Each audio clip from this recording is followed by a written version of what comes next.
Hello, coin collectors out there. Welcome back to the Big D Coins channel. Hopefully everyone is having a great day as always. In today's video, we are going to discuss the top 3 ways that you can flip coins that are basic circulated coins and sell them for above face value. So a lot of this will be kind of basic elementary stuff that if you're new to coin collecting, you might not know. If you're just getting into coin roll hunting, that's where my coin journey kind of reinvigorated a few years ago when I got back into it, when I picked it back up from when I had started as a child. And so from there, once you become a coin roll hunter, you need to know what types of coins that are actually going to be worth face value. Now, this isn't going to be a comprehensive list. I just broke it up into 3 different categories that you should keep your eye out for when you're looking through coins. Now, those categories I broken into these 3 right here. They're broken into silver coins. So I have a Wartime Nickel right here. I've got a pre-1965 Roosevelt dime right here. Behind that, I've got some pre-1965 Washington quarter. And now this one right here is actually a state quarter, but it is silver. So we'll look at the prices of these coins so you can get these ones for face value out of rolls of coins and then sell them for basically their melt value at the least, because silver is worth a lot more than the face value of these coins. We're also going to talk about this category right here. Let me just zoom in on that a little bit for you. So this one right here is what's known as a Bie error. So this pile right here represents error in variety coins. Recently, you might have seen this one on my channel. This is what's called a Woodgrain Penny. So that's the result of a improper alloy mix that was applied to the coating of the coin. So it came this cool like wood grain coloring to it. This one right here has a die cut in between the in between the B and the E in Liberty. So that's what's known as the BIE error. So you can find a penny like this just in your everyday coin roll, and you can sell it for, $1 to maybe $5, depending on the severity of that BIE error. So considering the cost of getting this is 1 cent, and you can always return it for a cent, you can get a nice return on your investment there. And then the third pile right here is going to represent low mintage coins. Now, low mintage coins can come in any shapes and sizes. This one right here represents the Native American dollar coin series that has started to become more popular. That started back in 2009, and they make a different reverse design each year. However, the mintages on these reverse designs are quite low. So for instance, this one right here, there are only 2 million of them that were made at the Denver, 2.8 million at the Philadelphia, 1 million made at the San Francisco Mint. So if someone wants to add this coin to their collection, they might have trouble finding it. But if you're the one who already found it and you can save them time, they'll be willing to exchange that time for some money. So you'll be able to sell this coin right here for maybe twice face value to someone who is trying to build their set registry. Also included in these kind of the low mintage coins are the old ones. So I've got a stack of nickels right here. So you can see this one right here is a 1919 nickel that you could pull out of circulation. This one right here, it's got a value of 50 cents on it. So a 5-cent coin, you could flip it into a 50-cent coin. Here are some other examples of 50-cent valued nickels. So a 1923. And then a 1926. So any Indian head buffalo nickel, that's going to be worth more than face value.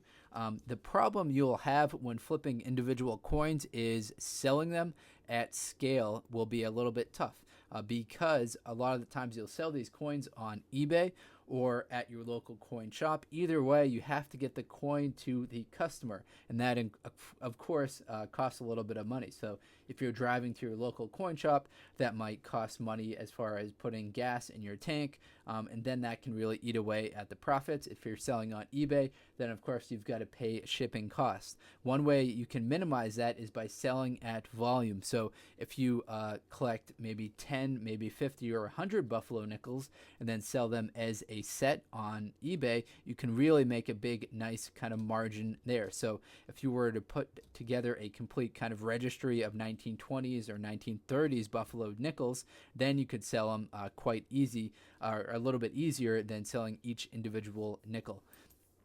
Now, so I'm going to break out these coins that we've got right here. So this one right here, see some of these coins are not intended for circulation, but then they find their way into circulation. So this one right here is a commemorative issue state quarter. So it looks just like a normal state quarter, but it's made out of silver. You can tell that by its weight, and this one happens to be a proof coin as well. So this is a proof coin, and it's got silver to it. So this one will weigh more, but generally speaking, if you flip your coins on the side, you can tell if they're silver or not. See how there's just a consistent color going through? We don't see any copper showing through. So pre-1965 quarters are going to be what you want to look for as far as quarters and as far as dimes, because 1965, that's when they removed the silver from them. So these coins right here, Washington quarters started in 1932, so these ones will be made 1932 to 1964. They have 90% silver, 10% copper. They weigh 6.25 grams in total. That gives their silver melt value approximately $2.61. So there's $2.61 worth of silver alone in these two coins. So that indicates that these ones right here are worth a lot of money, and all you got to do is be able to recognize that these are silver and not the regular copper nickel clad. So the key for identifying the silver coins is knowing what dates are applicable. So dimes and quarters aren't the only ones where you can pull out silver. You can find what's known as the Wartime Nickels. Now these ones will be worth less money because they're only 35% silver and the coin itself only weighs 5 grams. But these coins right here will have 83 cents worth of silver in them. Keep in mind, you can pull these out of a regular coin roll. Their value is 5-cent face value, but they've got 83 cents worth of precious metals in them. Now you can identify these based on their the dates that they were made. So these are made from 1942 until 1945. 42 was a little bit of a transition year, so not necessarily all 42 nickels will be silver, but if you identify one that's from that time period and it's got this large mint mark at the very top, that's an indicator that it is a wartime nickel. Now the reason why it has that large mint mark at the top is because their intentions were to pull these out of circulation. So by them putting the large mint mark at the very top, they'd be able to identify those after the wartime efforts and then pull them back out of circulation. All right, so number 2 on the list, we've got these error and variety coins.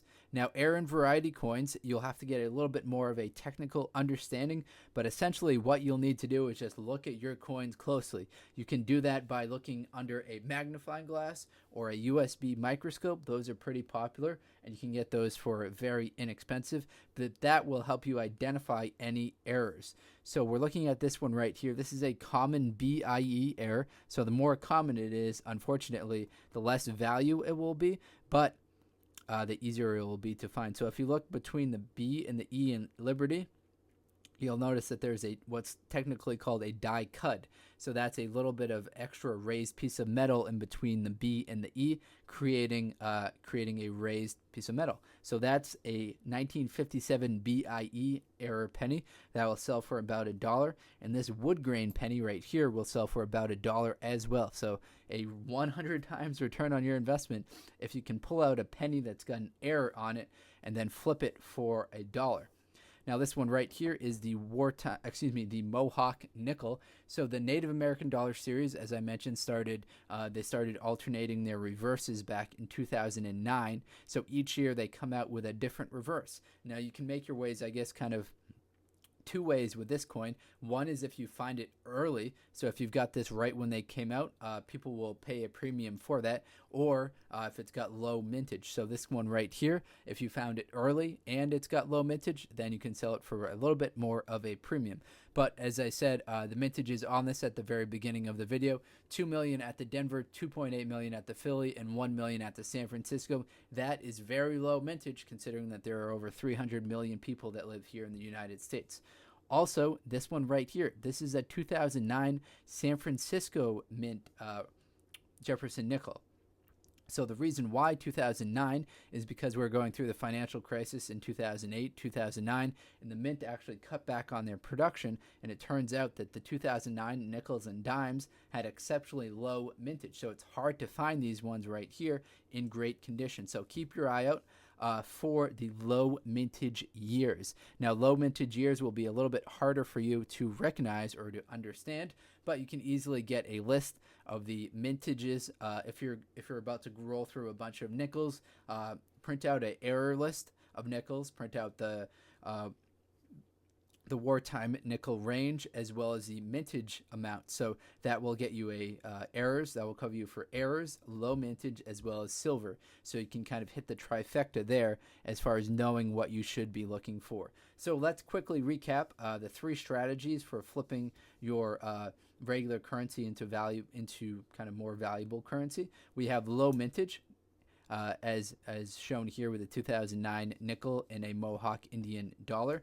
We have the errors in varieties, as demonstrated here with the Woodgrain Penny and the 1957 Bie Error penny, and then the silver coins, as demonstrated here with a 1964 Roosevelt dime, Wartime Nickel, and a pre-1965 Washington quarter. All right, everyone, that's all the info that I've got for you today. Hopefully you found this informative. If you want to learn more about coin collecting, please do check out some of the other videos on this channel and consider subscribing to the channel. Thank you very much, everyone, and best of luck coin collecting out there. Enjoy.